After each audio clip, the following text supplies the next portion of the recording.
She is a well family-oriented person, loves her kids, loves her home, hard worker. And it's just like I say, it just devastates us. It's unbelievable that she's gone right now. That was Jeff Johnson, the brother of Karen Johnson Swift, who disappeared after returning home from a Halloween party last Saturday night in Dyersburg, Tennessee. Now, her husband, David, was the last person to see her after she dropped their kids off with him early Sunday morning.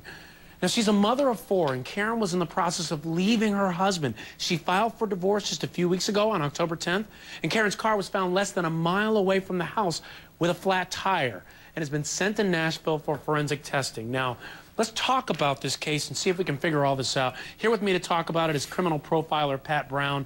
Pat, good to see you. And Pat, what do you make of these circumstances? What does it sound like to you if you're to try to build a profile of what happened? Well, Ryan, usually when you have a case with these elements, all these specific elements, woman's filing divorce, last person hears the husband has no alibi, the car is found near the home so a person can walk home quickly, and there's a flat tire which gives an excuse for why the woman had to get out of a car and something happened to her. When you have those together, the majority of the time, the husband is actually responsible. Now, I'm not going to say it's true this time because sometimes something freaky could happen and a serial killer could have come along or there could be another man in the picture. But most of the time, it turns out to be the husband with those elements. You know, and Pat, here's what I make of this. I see a situation like this because the question always becomes, oh, well, did she just leave? Maybe she wanted to get away and start a new life. This is a woman with 2 college-age kids and a daughter, 2 daughters, one age 7, one age 9. For me, that's an open and shut situation. She would never leave that situation and leave those 2 girls behind. What do you make of that? Could that be an option? Well, it always can be an option. We've said that before in other cases, and the families have come forward and said, oh, she'd never do that, and then you find out she did do that. What you have to look at is her previous history. Does she exhibit a narcissistic personality disorder? Because if she's that kind of person who loves all that kind of attention, is willing to do anything to get it, she could do that. But if she shows none of that in her past, none at all, then she is not going to be running off. All right, you know, there's another situation here, and it concerns a cell phone that was in her car. It was taken, and they tracked the phone number of this, and it led them to someone apparently using this phone to access the internet.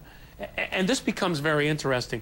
When you look at a situation like that and you start tracking it down, can police then determine who used that phone with that internet connection, or is it just simply a guessing game, just tracking down who it is? That's going to be part of a guessing game. What's interesting is going to be to see what that internet site was. I heard it was at 5 o'clock in the morning. So what we don't know is the husband said I think it was around 1:30 she left. But we don't know that that's true. She could have been there till 5 in the morning and used it and something went wrong, or somebody could be using it after the fact to make it look like she was around someplace. I haven't figured out yet why she would drop her kids off there. Was she not staying there? Was she staying with a friend or a sister or somebody else? Or what does that actually mean? Or was she supposed to be in the house for the night and then wake the children up at 6 in the morning because she was sleeping there? I don't know. We don't know that yet.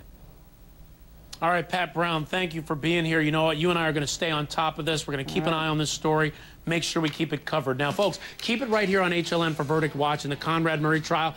Dr. Drew's coming back tomorrow, and thank you so much for watching. Have a great night.